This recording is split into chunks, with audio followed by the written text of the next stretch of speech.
বাংলাদেশে দেখতে চাই এবং সেই গণহত্যার বিচার নির্বাচনের আগে আমরা দৃশ্যমান দেখতে চাই। কারণ যদি নির্বাচন হয়ে যায়, যদি আবার কোন ফ্যাসিস্ট যদি আবার ক্ষমতায় আসে, তাহলে এই ফ্যাসিস্টদের বিচার এই বাংলার জমিনে নাও হতে পারে, আমরা সেই সম্ভাবনা দেখছি। সম্মানিত উপস্থিতি, আমরা এই ফ্যাসিস্টদের দ্বারা ইসলামী আন্দোলনের প্রথম সারির নেতৃবৃন্দকে আমরা হারিয়েছি। প্রথম সারির নেতৃবৃন্দ আল্লামা দেলাওয়ার হোসেন সাইনি থেকে শুরু করে ইসলামী আন্দোলনের প্রথম সারির নেতৃবৃন্দকে বিচারিক হত্যার মাধ্যমে হত্যা করেছে ফ্যাসিস্ট।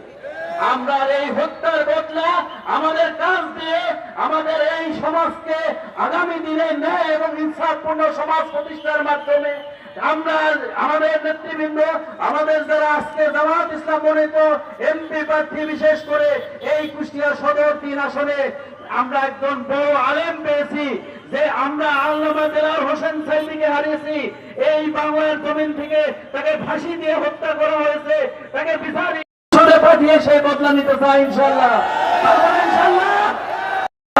মানুষের দ্বারে দ্বারে গিয়ে, ভোটারদের কাছে গিয়ে রাখতে চাই, আপনারা প্রত্যেকেই যেমনি ভাবে আপনার ভোটের ময়দানে আপনার মানুষের বারে বারে গিয়ে ভোটার যোগাযোগ করবেন, আপনি মানুষকে সাথে পথে আনবেন।